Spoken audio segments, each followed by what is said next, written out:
Our next guest on the podcast is a returning guest and friend of the show who has spent a not insignificant portion of his career celebrating LG smartphones. Appropriately, he's here to help us usher out that smartphone maker since the company decided that, yes, unfortunately, we do need to make money at this thing. So, to help us tip a pint of brew onto the floor for one last hurrah, please help us welcome Juan Carlos Bagnell. Juan, how you doing today?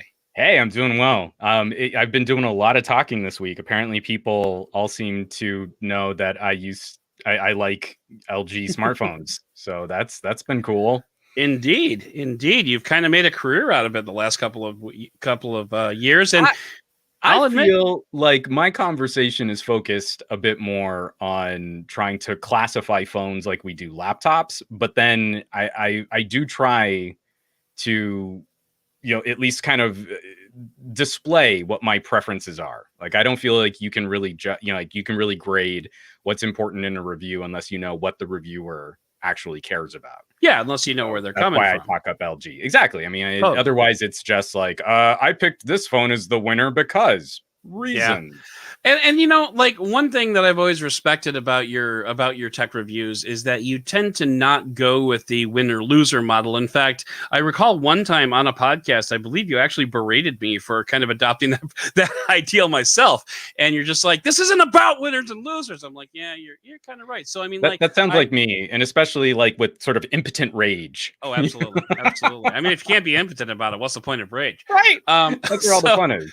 And so like, as such, I've always tried to, measure a phone based on its own, merits and, while at the same time understanding that no phone exists in a vacuum. And I appreciate the fact, by the way, that when I changed the focus of this StreamYard, you naturally shifted over to the side to be more centered because I realized that my background looks like crap. I'm an old school theater kid, so I know how to find my light. You are. I love it. I love it. So anyway, I wanted to thank you for jumping on here. Now, so there is an article that I don't know if it's live yet. Last I checked, it wasn't live on Android Central, but I did contribute to it.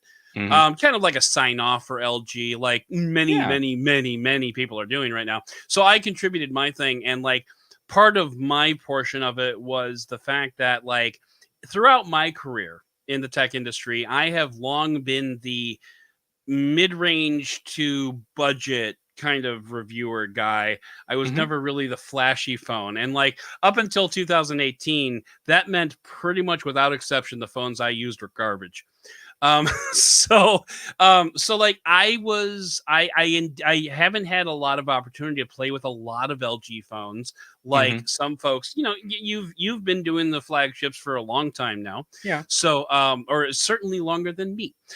So the reason I wanted you here was because I knew you would be able to give us a little bit more perspective, especially on the high end, as to like where, why, what we loved about LG, because like universally what I'm seeing from a lot of folks is, a lot of universal kind of like, wistfulness about what LG was in the smartphone space. Yeah, there's talk of some missteps, and I'm sure we will probably touch on a couple of those myself, or a couple of those ourselves, I should say. So, but like, for the most part, like I think there was a lot to love there, and so like I really wanted to start this conversation with kind of like rehashing everything that LG brought to the table, and it was considerable. I mean, there's a considerable laundry list of, I think, of I don't want to use the word specifications, but like there's a considerable amount that LG contributed to the flagship smartphone space. And so I wanted to kind of rehash some of that with someone who has actually used that stuff. But before we get started on that, I do want to acknowledge publicly that I mean, again, I should say that LG was the first company that recognized me as an independent creator. And in full disclosure, I got my career, I got this podcast started off. One of our very first episodes was my full review of the LG V60. And so like really it really hits me hard, because like, you always remember your first. So like, this is like your first girlfriend, like, deciding, I mean, maybe It's not time to dying. That's move a on. Yeah. yeah. I don't want to say dying because that's a little bit too Yeah, harsh. that's a But bit like, maudlin, but you got the Dear John letter and it's time to go. So well, I mean, not even that. This is like, maybe finding out your first girlfriend's getting married. Maybe that's what it's kind of like. Like, oh, okay. no longer accessible to you, I guess. I don't Sure. know. Honestly, this metaphor fell apart a long time ago, That's and totally fine. I would just like how much you're gonna keep digging on it. This is yeah. great. I'm just But kind of along for the again, ride. like, that's the benefit of a Dowd podcast. Come for the bad metaphors, stay for the humor. So, Yes. anyway, so like I said, for me personally, this is very, very hard to deal Mhm. with, and so I thank you for coming and sharing in our misery. Yeah, definitely. So, I want to start off by I want to talk about more. We're definitely going to get into like recent history, but I want to go Mhm. back a little bit further. A lot of folks harken back to the LGG2, where Yeah. was it the LGG2 that first brought out the ultra wide camera, or No, no, is no, no, that no. So G2 was notable because it was actually one of the first phones to more with more detail kind of seal up the battery. But okay? LG kicked us off on a conversation about maximizing screen size while minimizing bezels and material around it. And Okay, so we started a transition where to kind of reduce what was happening on the sides of the phone, LG moved buttons to the rear of the phone, that's okay. and, Yeah, that's and what you I was got on thinking the of. G2 a larger than average battery with a larger than average display that was a smaller overall form factor than a lot of the competitors at the time. And the Hmm. G2 still stands as like this high watermark for smartphone design, especially of its time. Obviously we learned a lot from those kind of early experiments in reducing bezel size, but the G2 still kind of stands apart as this really interesting way that, you could shake up what the phone market was looking like. Yeah, and see, this is exactly why you're here, because like G2 for me was Well, like back in blue territory for me. yeah, I mean, So but at the yeah. time, I mean, like, I didn't really jump on the LG train in earnest. I was a Samsung ride or die, Samsung Knight, up until around the Note 5. The Note 5 is when I really started re-examining, like, what is it that I want? What kind of features do I need? What really helps me get my work done? And the Note 5 was like tissue paper fragile. It's one of the only phones I've ever busted in the course of normal reviewing without doing any gimmicky drop tests or anything like that. Right, right, But the right. G2 kind of started off a conversation. It put them on my radar alongside phones like the Optimus G, that series of phones before the dedicated G series. Mm. G3, introed quad HD displays. G4, I mean, is notable for being a really interesting look at phone design, and then also plagued by Qualcomm's really hot Snapdragon chipset that eventually tanked a number of phones. Was it the Um, G4? Am I thinking correctly? That was when we really started to get rid of the top and bottom bezels too. It was right around that neighborhood, wasn't it? I mean, we started. The Oh yeah, G4 still definitely had not where we are today, yeah. but The that's the G4 still had forehead and chin. I mean, it just they had space that was just black frame around the mhm. screen, but the G4 again it's we don't give LG enough credit in terms of manufacturing and aesthetics Yeah. because it was alongside the G4 and the original Flex that we started curving phones.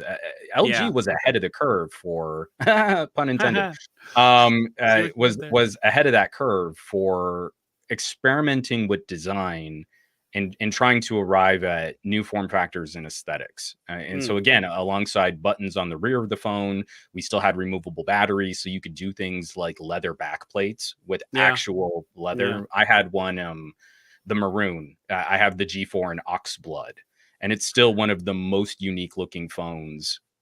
I mean, it's ever been made, and it looks phenomenal. I took it out just I took it out about 2 months ago, and I'm shooting on the G4 camera, and the video's a little weak, but the G4 stills are still phenomenal. Really? Okay. And it's just kind of it was a nice homecoming because like for all of the whinging on about boot looping, none of my Samsungs from that era have survived.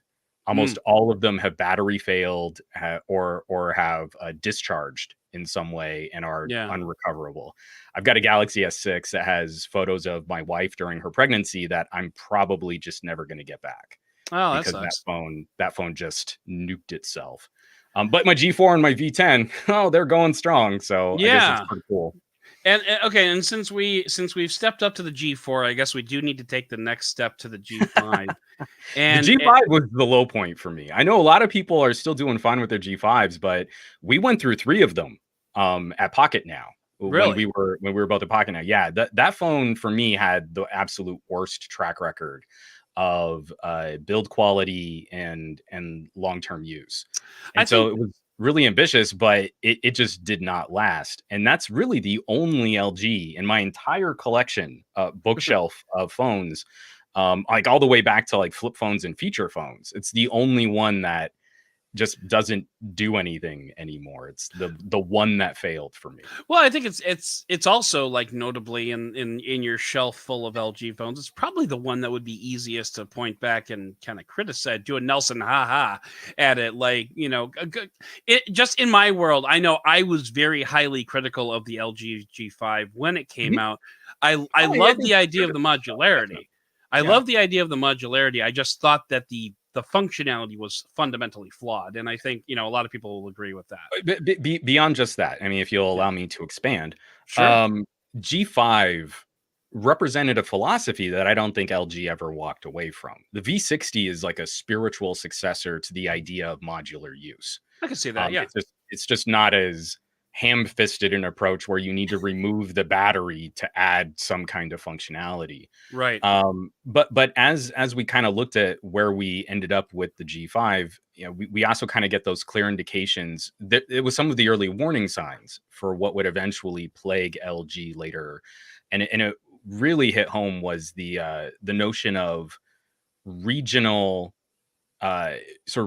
differences on their phones. So if you got a G5 in the EU, they had the licensing in place and the relationships in place to do things like include the high quality DAC component that you could slot in. Those were purposely disabled in the United States because of licensing and IP issues. So we never got them here. And if you imported them, they wouldn't function. Yeah. Okay. That is one of, it's not really the phones. The phones themselves have always been consistent, have always been solid. LG has always represented a good kind of cost conscious competitor to manufacturers like Samsung, especially in South Korea. But it's harder and harder as LG kind of ages from the G5 to look at like a G6 where there are 4 or 5 different regional variants. Yeah, I remember V50, that. Where we here in the United States really got a V45. It's literally the V450 as the model number. We didn't get the V500. And so it's that kind of thing that really makes it more difficult for a consumer on the street to kind of get a vibe on what LG could deliver. I feel it's not an excuse for tech reviewers. Tech reviewers should be able to grok all of that stuff. Sure. But it definitely where consumers and shoppers are trying to just make a purchase and get something that they can live their lives out of, it definitely complicates the conversation. Absolutely. And I do remember all that diversity between the different variants of the very LG. kind way of putting it. Yeah. Okay. Anyway, so LG's diversity. and once again, we've moved right up to the precipice of like kind of like the next evolution of LG, and this is kind of where I got on board. Because for some damn reason, I don't even know why, but someone at LG reached out to me while I was at Android Authority and said, "Hey, we've got an LG V50 with a dual screen case. Do you want to try it out?" And I said, "Yeah." So and speaking to that diversity, they sent me a Korean variant because that was the only one that had the pins on the back to allow you to use the dual screen case. And now the dual screen case is where I got on board and said, you know what?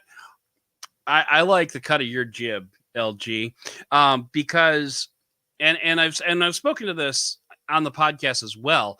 But one thing that I really enjoyed seeing out of LG over not just a dual screen case, but the evolution of the dual screen case from the V50 to the it was the G8X that came 8X. out later that year. Never got my hands on that one, but that was the only one I missed. And it was nicer. It was, but then came the V60, then came the Velvet, and like just every single iteration, something was a little bit better, something was a little bit more thought out, something was a little bit more like, you know, more friendly about each evolution of that case. Like, I remember, specifically the V50 would only open to like 3 different positions. Right. And so, and then like the V60, had that, the one continuous kind of like Microsoft Surface type hinge that you could open any damn way you wanted. But it had that all glass front that made me nervous as hell because I actually broke the one on the V50. And then like a mutual friend of ours helped me out with a custom cut vinyl skin. Oh, nice. So the front of my V60 has a blue vinyl armor or shield on the I bet that looks pretty. And even though it's definitely taken some abuse, if it's cracked underneath that, I can't tell. Who cares? Because it's pretty and blue on the outside. And then like the Velvet had the all plastic finish, which some would probably argue was a step back, but it had that Cylon like stripe across the front of it. No, actually the Velvet, I mean, again, it's a more practical. The thing about the V60's dual display case, or people were complaining about the fragility of that as if it was the phone. Right. The case is a case. And if you drop your V60 and it breaks the outer glass, it's still going to be significantly more likely that it's going to protect the actual phone inside the case. Now, that's an expensive replacement for a case, but it's less expensive than damaging the phone. So I know it definitely stings when you see some of those dual display cases get popped, but the Velvet improved on that. I mean, going to an all plastic front face was an obvious improvement over what we had on the V60. Yeah, and it was, and total honesty, it was a cost-cutting measure as well. Because if you have a lot of plastic versus one small screen, as opposed to a large screen or a large sheet of glass. Actually, it wasn't a screen on the front, so it probably would have. Yeah, it would have been a sheet of glass, but still. Anyway, like I was, one of the things I enjoyed most about the Velvet was maybe not necessarily the phone itself, but just the evolution. Like, you like to see a company, any company, really. It doesn't phones, computers, whatever. You like to see companies make evolutions in products, because you want to see things get better. And so that was one thing, one reason. It's kind of like what I said at the beginning of this podcast, but for LG, it was like, come for the dual screen case, stay for the improvements, because, things were getting noticeably better with every generation. And I kind of wish that we had seen what another generation would have done, because I bet it would have been pretty badass. It's hard to speculate, but there were a couple early little grumblings about what a V70 might have looked like, and to me, I think it would have been pretty clear to see the evolutionary language of the Velvet aesthetic or the Velvet design, sort of encompass more of the V series productivity and power. It's kind of interesting, and we always kind of play this game, and it's funny, like when I look through the comments, especially on the LG euLoGy video that I posted.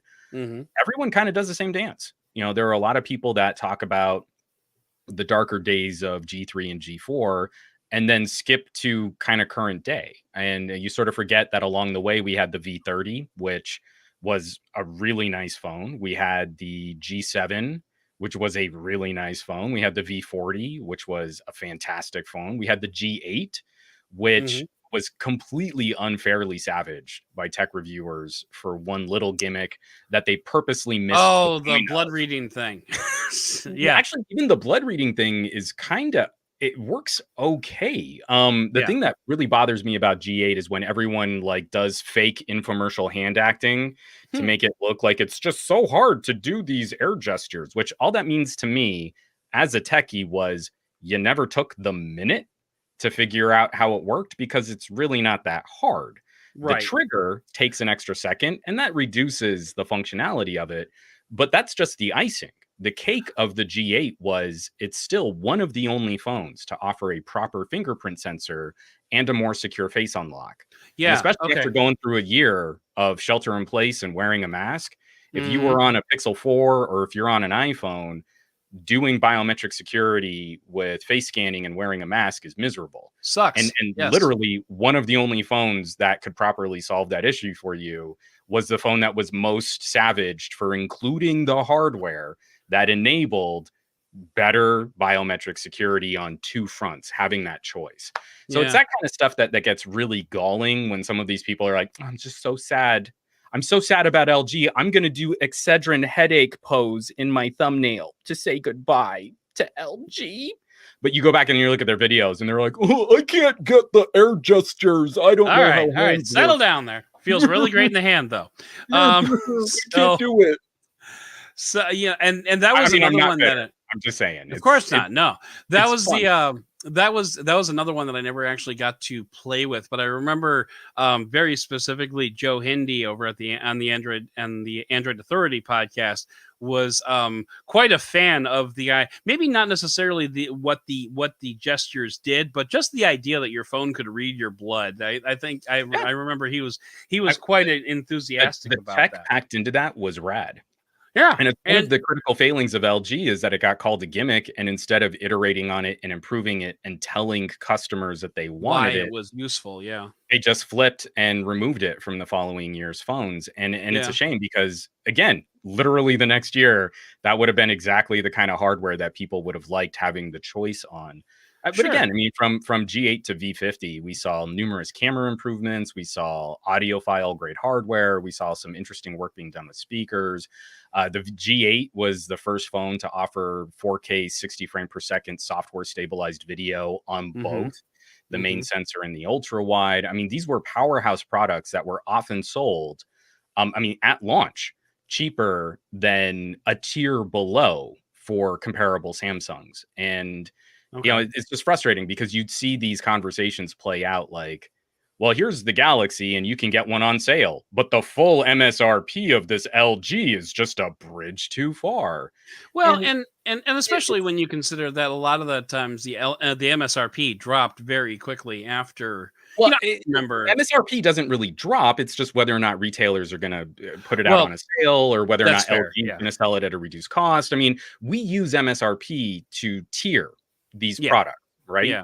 You know, it's not fair to compare one product on a sale or a trade-in against another product at full MSRP. It's intellectually dishonest when we know that there's going to be sales and carrier deals and price fluctuations over the life of that product. But for whatever reason, LG and especially in LG's lack of marketing, they just couldn't ever get ahead of that conversation when we all knew that LG was the brand that you'd wait a couple months and then you'd get the phone at half price. Yeah. I mean, like that seems to me to be a disconnect in the tech enthusiast space, where at once LG was almost always priced too high. They're just not worth it for the money that they're charging. And yet we all knew they're going to go on sale or you're going to get a great BOGO from a carrier. Right. And yet we never reconciled that kind of doublethink. Yeah, but I mean, like, and it's unfortunate because especially when you look at the modularity, which I am a big fan of. Like, I'm a big fan of using your phone for different things for different use cases. I was a big fan of Moto mods for as long as they were around. Arguably the better iteration of modularity at that time. Sure. Mad respect for Motorola for keeping Moto mods around for 4 years, which was like 1 year longer than they said. But anyway, like when you look at that modularity and when you look at, the blood reading and the air gestures, it makes you wonder that if LG had been able to, had the wherewithal maybe even to stick with those and go through the evolutionary steps like we saw with the dual screen case, it just kind of makes me wonder like what would have been possible on a smartphone today that we're just not going to see now, which is damn unfortunate. It really is. Yeah, it really is. And it definitely speaks to sort of the loss that we're going to suffer in the greater gadget community. We're seeing a trend from a number of players to kind of just piggyback and copy what the market leaders are doing. We're not seeing sort of mainstream positioned products really try and branch out or try some of these other experiments. And us in the tech community, we're very quick to write off experiments like gaming phones. You get Oh, like this little niche of popularity, but then outside, I mean, you just know, well, that's not really going to be a phone for average consumers. right. No, what we lose with LG is a hotbed of innovation, is a ton, just years of manufacturing expertise. They were responsible for branching out and working with other partners like Google back in the Nexus days. Hmm. It's just a shame that, especially that division isn't going to make it to another manufacturer, isn't going to be bought, isn't going to be picked up, because there's a lot that you could still offer there. And especially with the popularity and the success of their entry level and mid-ranger products, from K series to Velvet, Yeah. those are all phenomenally competitive examples of phones at their different price tiers and brackets.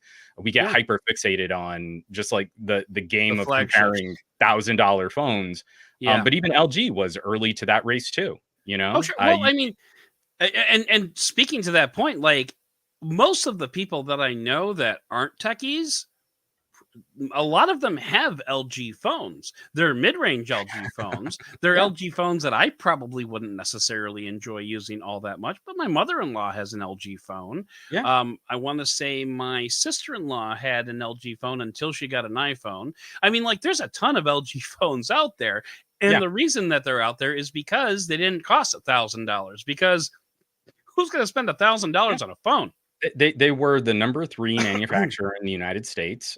Sort of Hmm. overall market share was about half of Samsung's footprint, which is nothing to sneeze at. Oh yeah, The number 10 most activated phone over the holidays at the end of 2020 was an Was an LG LG like K mid series, ranger. and it was the only Android in the top 10. Yes, All the other 9 phones were iPhones, were and we keep iPhones. I remember pretending that. like LG was this completely insignificant player. And again, that really does speak to the crisis of marketing. Yeah. The biggest problems with LG was never really the phones. You can definitely make some critical points about, software support, and this one phone had a bug. Yeah. Scary.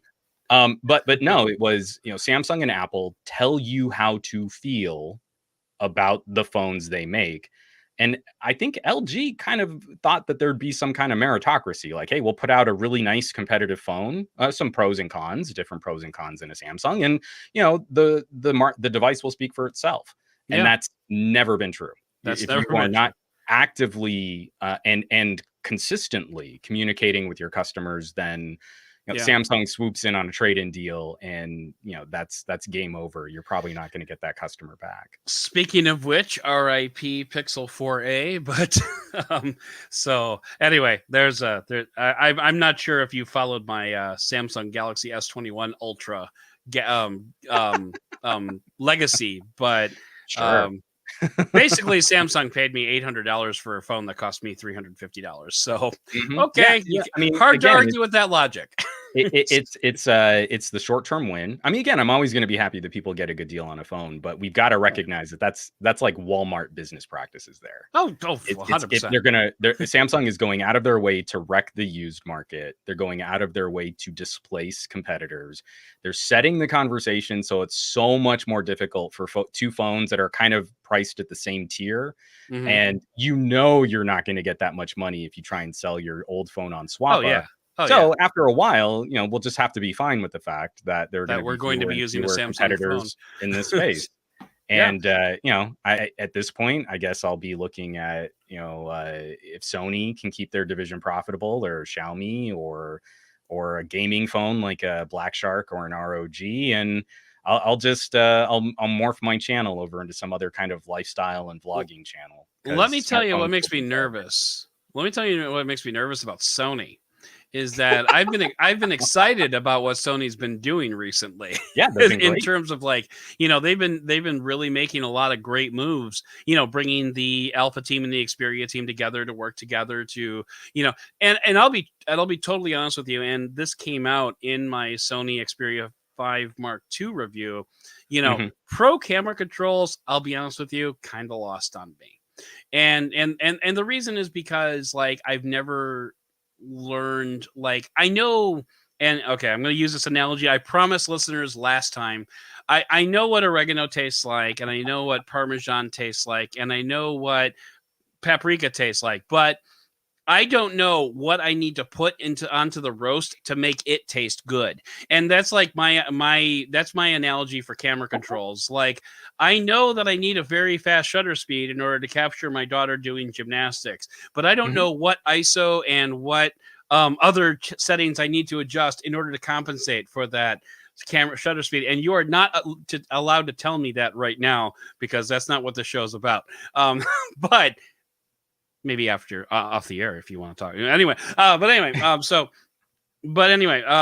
like, I'll but I'll I've been just excited. helpfully remind people that I wrote a book on Yeah, smartphone photography called "Take Better Photos: which I Smartphone own, Photography for Noobs," and which I own, hopefully and I've never read. some of that Sorry. some of that will be explored, and will hopefully give people an intro on what exposure You know what? settings help. I But just found my Kindle after having lost it for 5 months. I'm going to read your book now. you So give it a shot. Let me I know. will, and especially We'll now that I follow up have with like, questions after, and we'll see how you especially do. since I have phones right now that it's they're so capable of doing so much For sure. if I just learn how to do it. Anyway, so I'm worried about Sony because I've been excited about what they're doing, similar to how I was very excited over what LG was doing Mhm. over the past 2 years. And and we can't finish this conversation without talking about the Explorers program and the LG Wing, which I realized was down to 5%. So I had to plug it in. I wasn't able to put it up on a shelf behind me.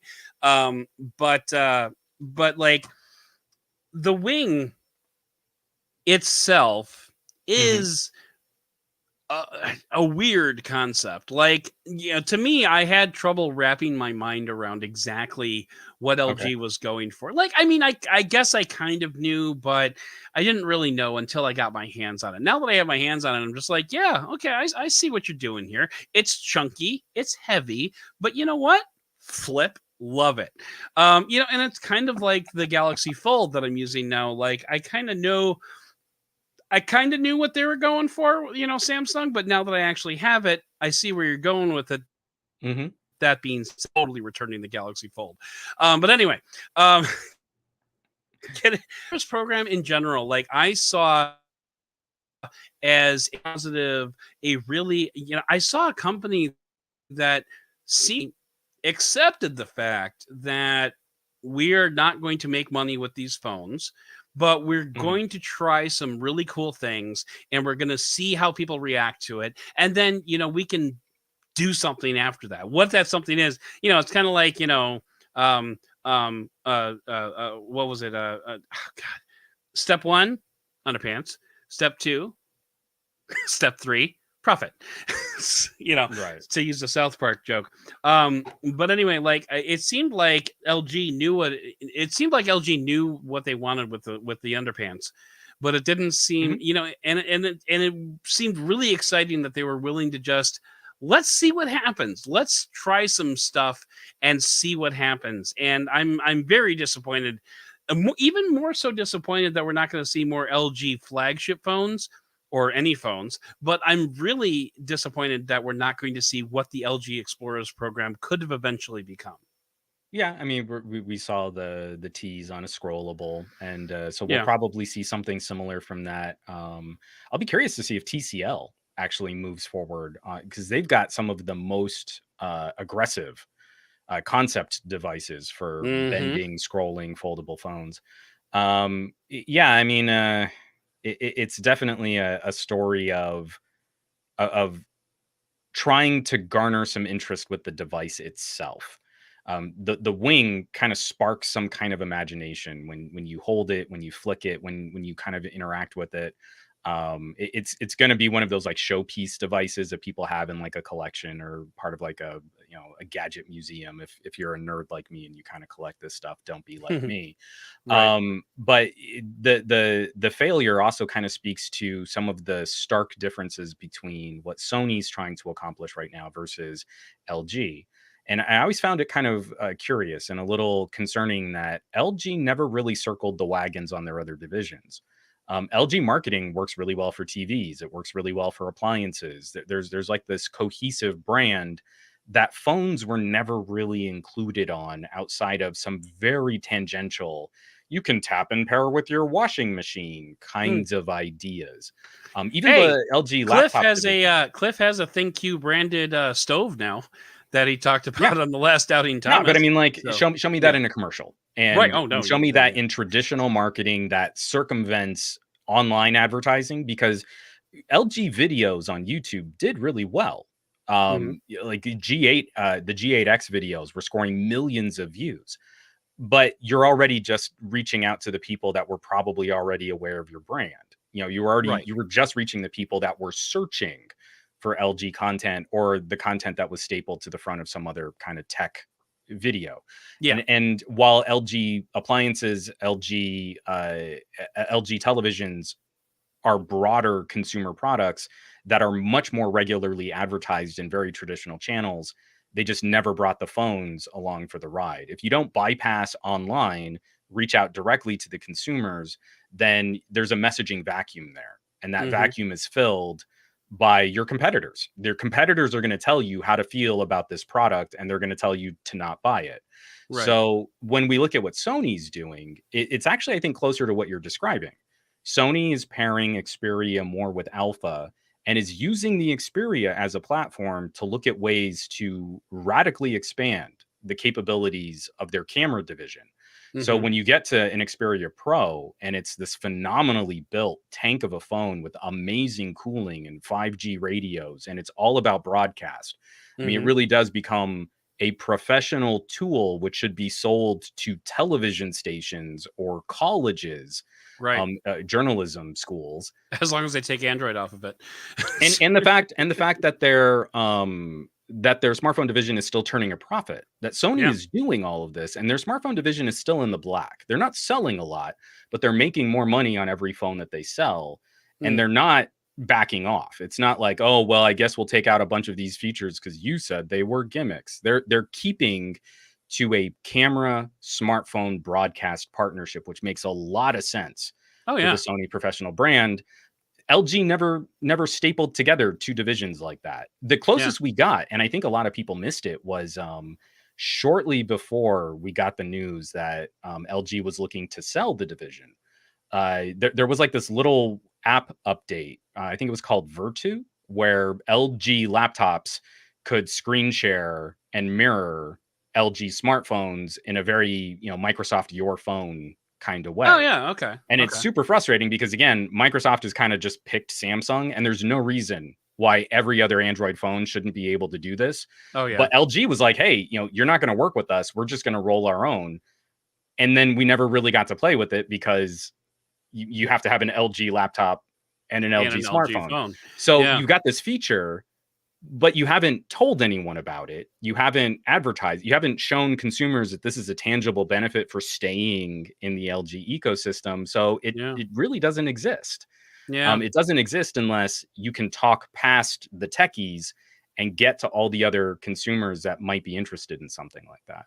Yeah, and the Explorers program probably was not going to be that conversation. But all the same, like from a nerd perspective, that was like It what was I was awesome. really excited about. I was Yeah. super excited about it. Like, what are you gonna do here? Because this looks amazing. Like, and And they just had LG's DNA has been built on where can we go from weird slider candy bar phones with flip out screens to the first bendable OLEDs in yeah, devices to half baked initiatives on modular phones and all the way to the V60. I mean, again, yeah. for the few people that I know with V60s, they're proper out in the cold. There is no phone that can go dual display, that has a memory card, that has an Hmm. audiophile grade DAC, and Hmm. has stylus support. If you Yeah. really used a V60, it's done. Your next phone, regardless of what you get, is It's gonna be less. gonna be compromised and Yeah. probably lacking a mission critical feature that you liked on your V60. Yeah. Yeah. But unfortunately, that's kind of where we are. And Yeah, in the meantime, bad. in the meantime, I'm holding on to hope for Lenovo, because Lenovo likes to play in those spaces too, like those A few those glimmers, weird right? devices that you didn't even know you wanted. Here it is. Well, I and love. ready for, after we lose Screen Plus, because the V60, the desktop mode got really good.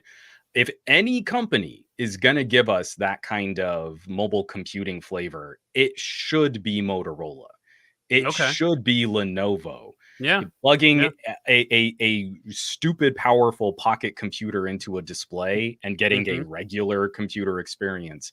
They were the first company to really try to do that with the phone back in the Atrix days. Yeah. It was I knew criminal. someone with an Atrix. It was so disappointing that they never did that with Moto mods. I know. Imagine a Oh my Moto mod god. laptop dock where the magnetic connectors turn your phone into the touchpad. Into a trackpad. Yep. Yep. And Absolutely. you Or even a second screen and a trackpad, kind of like what's that laptop that does that? That has like a uh, trackpad that turns into like a tiny little second screen. I don't remember. Oh man, oh yeah, I don't it's know. gonna bug me. It's gonna Yeah, bug me. I mean, because now we're seeing laptops. I mean, like Asus has gone dual display on some Yep. of their laptops. Hmm. It's so much more functional than like a MacBook ticker display. But at Yeah. the same time, like I'm literally halfway through shooting another laptop dock, and it like swivels all the way around, becomes a touch screen. You can turn your phone into a tablet. Oh, It's a fun. Chromebook competitor. I mean, like it's just so frustrating that like that kind of messaging is not making it out to consumers, because Yeah. this kind of solution would easily give Chromebooks a run for their money for a lot of people. Oh yeah, totally. And well, okay, we're kind of drifting off in the weeds a little bit. So, all right. So I've got my water here, and it's the cap is on because I don't want to clean up my carpet, but I'm going to pour it out for LG, and we're virtually pouring it out. Oh, Just sorry, yeah. I've got my mug, Oh, there you go. Yeah, sort of you're welcome. pretend You are I'm welcome not to actually gonna. let liquid pour from your container if you want, but I'm Mm-mm, not going to. Um, mm-mm-mm-mm. but all right. So Juan, we have reached that point in the show where it's time to tell everybody where we can find you, so we can enjoy you as much as we enjoy Oh, the so Explorers I'm program. I'm I'm pretty easily, yeah. Well, hopefully for a little bit longer Hopefully than for a the little bit Explorer longer. Yeah. program Yeah. Yeah. lasted. So I'm pretty easy to find. The socials, if you search for Some Gadget Guy, you'll probably find me. Somegadgetguy.com is my main website where I post most of my content. I've got a Patreon for all of my camera and audio deep dives, so you can Hmm. catch that patreon.com/somegadgetguy. I just recently I hosted a live stream for Newegg where we were Nice. talking about Asus motherboards and the 11th gen Intel launch. So that was kind of fun. And then, and then I'm also doing carrier news. ISPs and cell phone carriers over on reviews.org. So Neat. again, just Oh, kind of that's keeping where. up with Yeah, I the. was about to say, where did I just see you? That was like a kind of a fun surprise. Like, oh, Juan's here. That's I, fun. I It get was reviews. around. It was It's good reviews.org. That's times. right. So, yeah, cool, cool. Well, yeah, thank you for reminding me about that. I didn't win their digital detox Right. contest. So the So, one that like if I hadn't just signed on to them, they like to do a yearly Christmas movie watching oh, okay. where I forget, like it's a silly ridiculous like cash prize, like thousands of dollars. Oh, And your main task is to watch a Christmas movie every day for the entire month of December and write up a review on the movie that you watch. huh. And that's the one that I was like, I just signed on. I saw that they were doing a contest. I was like, oh, I really wish I could do that. That would have been fun.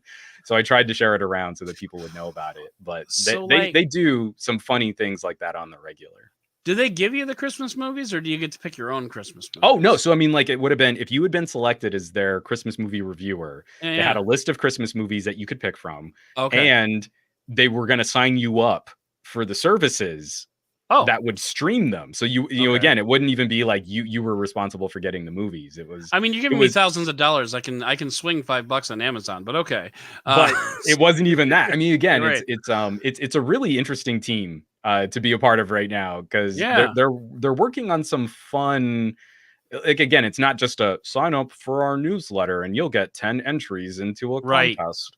Right. It's some really fun stuff that they're It trying to is. pull off. It is. It is. So, well, I mean, admittedly, I probably would have had a hard time with the digital detox thing just because, I work. Mhm. But it's fine. Anyway, so thank you, Mr. Juan, for coming on and sharing with us your views on LG and for coming up with my obvious deficiencies on the history of LG. I No appreciate worries. that. I'm going to try to edit this so I don't sound as much like an idiot, No, no, or no. Just cut it or around. You'll be I'm going to fine. lean into it because I have kind of built a career out of that. So, but anyway, Either way. thank you, Mr. Juan, for coming on and chatting with us. And hope to have you. And actually, I'm not going to say I hope to have you again. We will I'll be back. surely have you on again That'll be great. sometime. So, and